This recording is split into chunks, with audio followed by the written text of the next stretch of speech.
नमस्कार। जीवन बीमा पर हमारी पिछली बातचीत को आगे बढ़ाते हैं। पिछली बार हमने पारंपरिक बीमा की बात की थी। आज देखते हैं कि ये दुनिया कैसे बदली है। आज का हमारा विषय है गैर पारंपरिक जीवन बीमा उत्पाद, मतलब वो प्रोडक्ट्स जो पुराने ढर्रे से हटकर हैं। ये क्या है, क्यों आए और आज क्यों अहम है।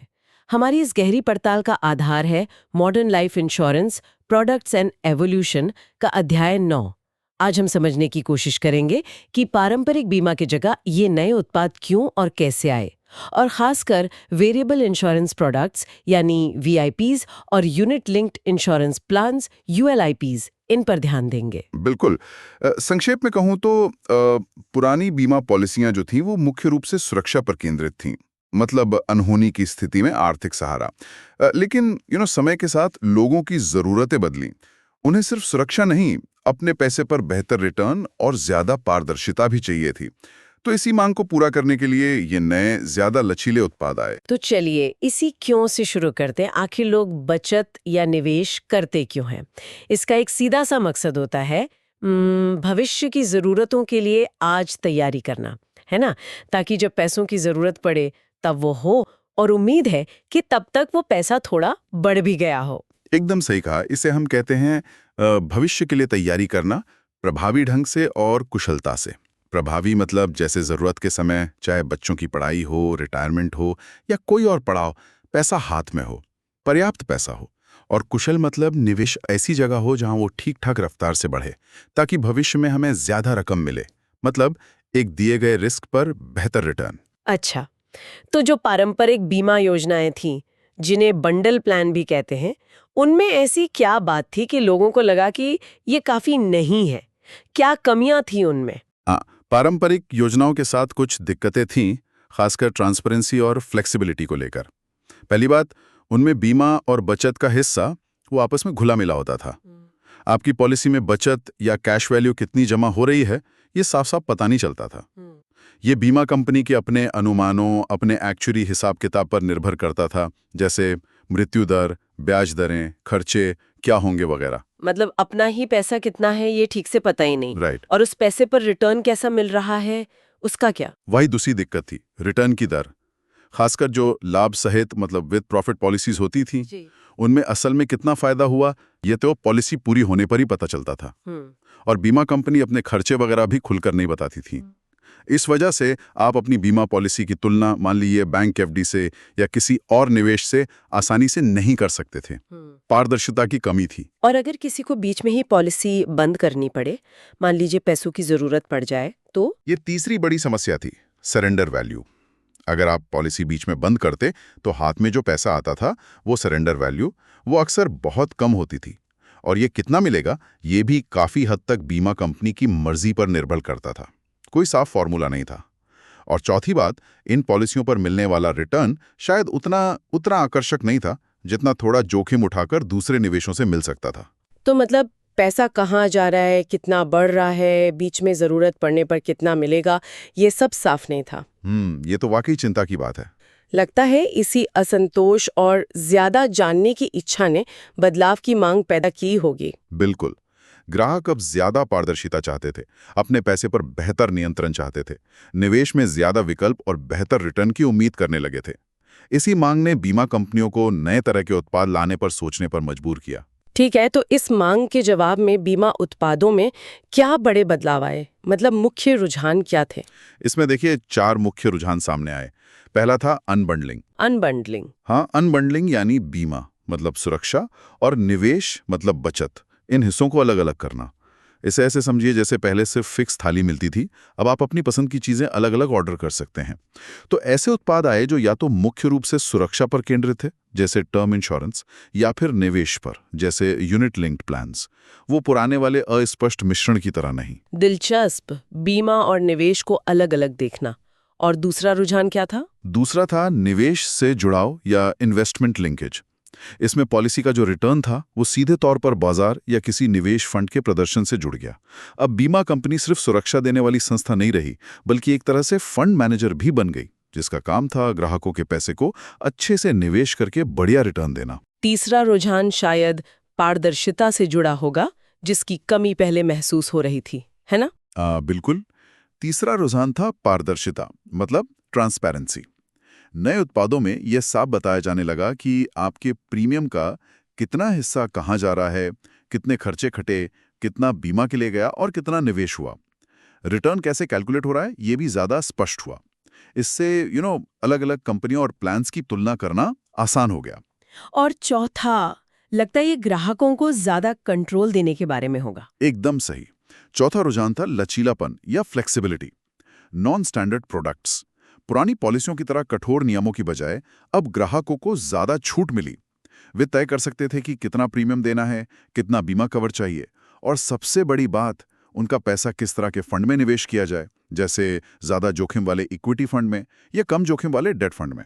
वाह, ये तो बीमा लेने वाले के हाथ में ज्यादा कंट्रोल देने जैसा है। तो इन्हीं सब वजहों से ये नए उत्पाद लोगों को पसंद आए होंगे। इन बदलावों से ग्राहकों को क्या ठोस फायदे महसूस हुए? कई फायदे दिखे। पहला, निवेश लाभ से सीधा जुड़ाव। अगर बीमा कंपनी का चुनावा फंड अच्छा प्रदर्शन करता तो उसका सीधा फायदा पॉलिसी धारक को मिलता। ये पारंपरिक योजनाओं में उतना सीधा नहीं था। दूसरा, मुद्रास्फीति को मात देने वाला रिटर्न पाने की संभावना। क्योंकि पैसा बाजार से जुड़ा था तो लंबे समय में इसमें महंगाई दर से ज्यादा रिटर्न कमाने की उम्मीद थी। और वो लचीलेपन वाला फायदा? हाँ, तीसरा, लचीलापन बहुत बड़ा आकर्षण था। ग्राहक अब अपनी जरूरत और आर्थिक स्थिति के हिसाब से प्रीमियम कम ज्यादा कर सकते थे, बीमा कवर बदल सकते थे और अपने निवेश का फंड भी बदल सकते थे। चौथा, सरेंडर वैल्यू के नियम भी बेहतर हुए। कुछ शुरुआती साल, मान लीजिए 3-5 साल, उसके बाद पॉलिसी बंद करने पर पहले की तुलना में कम नुकसान होता था, ज्यादा पैसा वापस मिलता था। तो ये सिर्फ सुरक्षा की बात नहीं रह गई थी, लोग अब बीमा को भी अपने धन संचय मतलब वेल्थ क्रिएशन के लक्ष्य का हिस्सा मानने लगे थे, जिसके लिए उन्हें ऐसे साधन चाहिए थे जहां पैसा बढ़ भी सके। बिल्कुल। इन नए उत्पादों ने लोगों की इसी बदलती सोच और जरूरत को पकड़ा। सुरक्षा तो है ही, साथ साथ संपत्ति निर्माण का मौका भी। चलिए अब भारत पर ध्यान केंद्रित करते हैं। हमारे यहाँ बीमा नियामक IRDA है। क्या भारत में हर तरह के गैर पारंपरिक उत्पाद उपलब्ध है या कुछ सीमाएं हैं? भारत में IRDA ने नियमों के तहत मुख्य रूप से 2 तरह के गैर पारंपरिक बचत जीवन बीमा उत्पादों की अनुमति दी है। पहला, वेरिएबल इंश्योरेंस प्लान, जिन्हें VIPs कहते हैं, और दूसरा, यूनिट लिंक्ड इंश्योरेंस प्लान यानी यूलिप्स। चलिए पहले VIPs को समझते हैं। सुनने में आया है कि इन्हें विदेशों में यूनिवर्सल लाइफ भी कहते हैं। आम आदमी के लिए इसका क्या मतलब है? ये कैसे काम करते हैं? VIPs दरअसल एक तरह की स्थायी जीवन बीमा पॉलिसी ही हैं, लेकिन इनमें कई तरह का लचीलापन होता है। पहली खासियत है लचीले प्रीमियम। आप तय कर सकते हैं, हाँ, कुछ सीमाओं के भीतर, कि कब और कितना प्रीमियम देना है। ज्यादा प्रीमियम देंगे तो बीमा कवर और कैश वैल्यू ज्यादा बढ़ेगी। दूसरी खासियत, बीमा की राशि मतलब फेस अमाउंट और मृत्यु लाभ भी जरूरत के हिसाब से बदला जा सकता है। और तीसरी बात, इसमें भी बीमा लागत, खर्चे और बचत का हिस्सा अलग-अलग, मतलब अनबंडल्ड होता है। और इनका सबसे बड़ा नयापन क्या था? मतलब what was the key innovation? सबसे बड़ा नवाचार था कि पहले साल के बाद प्रीमियम भरने में पूरी छूट। आप चाहें तो ज्यादा प्रीमियम भर दें, चाहे तो कुछ समय के लिए प्रीमियम ना भरें अगर पॉलिसी में पर्याप्त कैश वैल्यू है खर्चे काटने के लिए, या फिर कम प्रीमियम भरें।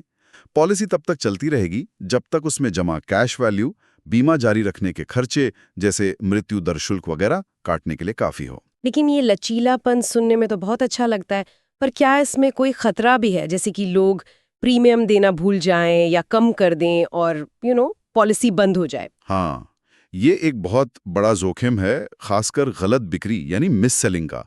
अमेरिका जैसे देशों में देखा गया कि एजेंट ग्राहकों को ये कहकर पॉलिसी बेच देते थे कि बस शुरू के कुछ साल प्रीमियम भर दो, फिर पॉलिसी अपने आप चलती रहेगी। लेकिन जब ब्याज दरें गिरी या खर्चे बढ़े तो कैश वैल्यू तेजी से खत्म हो गई और लोगों की पॉलिसी लैप्स हो गई बिना उन्हें ठीक से पता चले। इसलिए इन पॉलिसियों को समझना और नियमित रूप से रिव्यू करते रहना बहुत जरूरी है। ये जरूरी बात है।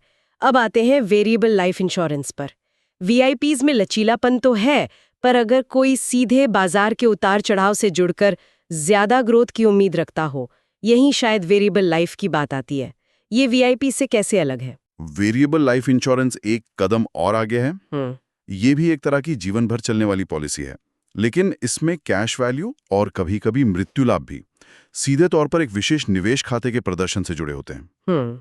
इस खाते को सेपरेट अकाउंट कहते हैं, जो बीमा कंपनी के सामान्य खाते से अलग होता है। हम्म। आप इसे कुछ हद तक बीमा और सीधे इक्विटी या बॉन्ड मार्केट में निवेश का मिश्रण मान सकते हैं। मतलब इसमें गारंटी और भी कम हो जाती है। बिल्कुल। हाँ। इसमें ब्याज दर या न्यूनतम कैश वैल्यू की कोई गारंटी नहीं होती है। हाँ। अगर निवेश का प्रदर्शन खराब रहा तो कैश वैल्यू शून्य भी हो सकती है और पॉलिसी खत्म हो सकती है। हाँ। हालांकि ज्यादातर पॉलिसियों में एक न्यूनतम मृत्यु लाभ की गारंटी होती है, मतलब मृत्यु होने पर कम से कम बीमा राशि तो मिलेगी। इसका जोखिम बीमा कंपनी उठाती है जी। लेकिन सबसे अहम बात, निवेश का पूरा जोखिम पॉलिसी धारक का होता है। तो ये किसके लिए सही है? लगता है इसमें जोखिम पारंपरिक बीमा से काफी ज्यादा है। हाँ, ये उन लोगों के लिए ज्यादा उपयुक्त है जिन्हें शेयर बाजार, बॉन्ड मार्केट की अच्छी समझ है, जो निवेश का जोखिम उठाने में सहज हैं और अपने निवेश को सक्रिय रूप से देखरेख कर सकते हैं। इनकी लोकप्रियता भी बाजार के रुख पर निर्भर करती है। तेजी के समय ज्यादा लोग लेते हैं, मंदी में कम।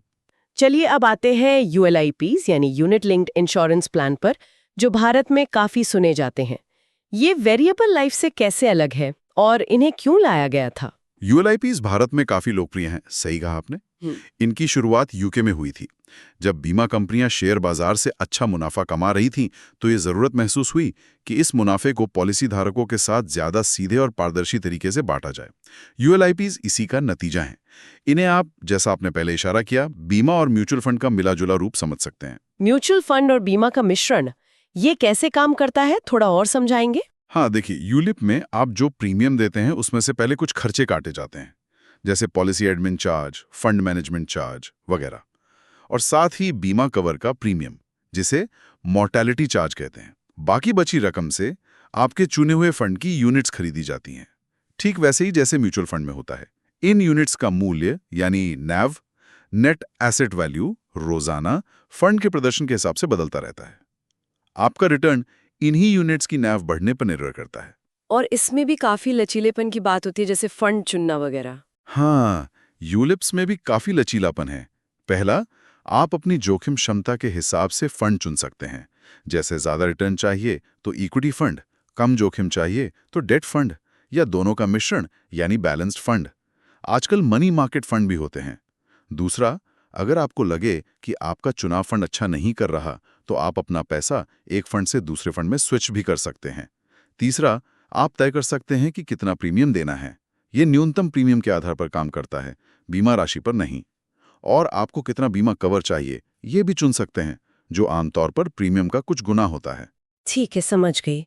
अब सबसे अहम सवाल, इसमें जोखिम किसका और रिटर्न कितना मिल सकता है? क्या कोई गारंटी होती है? ये समझना बहुत जरूरी है। यूलिप्स में यूनिट्स के मूल्य या रिटर्न की कोई गारंटी नहीं होती, बिल्कुल नहीं। निवेश का पूरा जोखिम पॉलिसी धारक का होता है।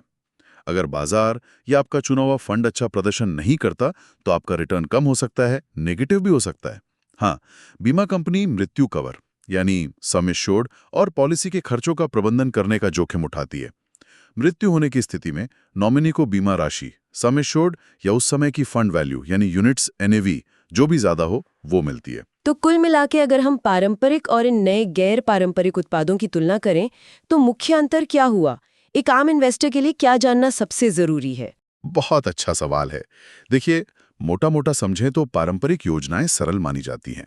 उनमें जोखिम कम लगता है क्योंकि रिटर्न सीधे बाजार से जुड़ा नहीं होता। लेकिन वो पारदर्शी नहीं होती, उनमें लचीलापन कम होता है और शायद रिटर्न भी लंबे समय में उतना आकर्षक ना हो। दूसरी तरफ गैर पारंपरिक उत्पाद जैसे VPs और यूलिप्स ज्यादा लचीले हैं, पारदर्शी हैं। इनमें बाजार से जुड़ा रिटर्न पाने और शायद महंगाई को मात देने की संभावना है। लेकिन इनमें निवेश का जोखिम पूरी तरह से पॉलिसी धारक का होता है और इन्हें समझने के लिए थोड़ी ज्यादा जानकारी, थोड़ी जागरूकता की जरूरत होती है। यानी चुनाव पूरी तरह से व्यक्तिगत है, कोई एक बेस्ट प्रोडक्ट नहीं है सबके लिए। ये इस पर निर्भर करता है कि कोई कितना जोखिम ले सकता है, उसकी वित्तीय समझ कैसी है और उसके लक्ष्य क्या है। बिल्कुल सही कहा। अपनी जरूरत, जोखिम क्षमता और जानकारी के स्तर को समझकर ही फैसला लेना चाहिए। किसी के लिए पारंपरिक पॉलिसी सही हो सकती है, तो किसी के लिए यूलिप या VP बेहतर हो सकता है। इसके साथ ही गैर पारंपरिक जीवन बीमा पर हमारी ये गहरी पड़ताल पूरी होती है। हमने देखा कि कैसे निवेशकों की बदलती ज़रूरतों, ज्यादा पारदर्शिता, लचीलेपन और बेहतर रिटर्न की चाहत ने बीमा उद्योग को बदला, साधारण सुरक्षा उत्पादों से आगे बढ़कर निवेश से जुड़े समाधानों की ओर बढ़ने पर मजबूर किया। हाँ, ये दिखाता है कि वित्तीय उत्पाद कैसे समय के साथ विकसित होते हैं, जरूरत के हिसाब से बदलते हैं। लेकिन ये याद रखना महत्वपूर्ण है कि ज्यादा लचीलेपन और रिटर्न की संभावना के साथ अक्सर ज्यादा जोखिम भी जुड़ा होता है। और जाते जाते एक विचारणीय प्रश्न छोड़ जाते हैं अपने श्रोताओं के लिए। जिस तरह बीमा बाजार के प्रदर्शन से जुड़ गया है, भविष्य में टेक्नोलॉजी, अर्थव्यवस्था में बदलाव या ग्राहकों की और बदलती ज़रूरतें इन उत्पादों को और कैसे बदल सकती हैं? क्या हम बीमा और निवेश के और भी नए तरह के जुड़ाव या शायद अलगाव देखेंगे? इस पर सोचा जा सकता है।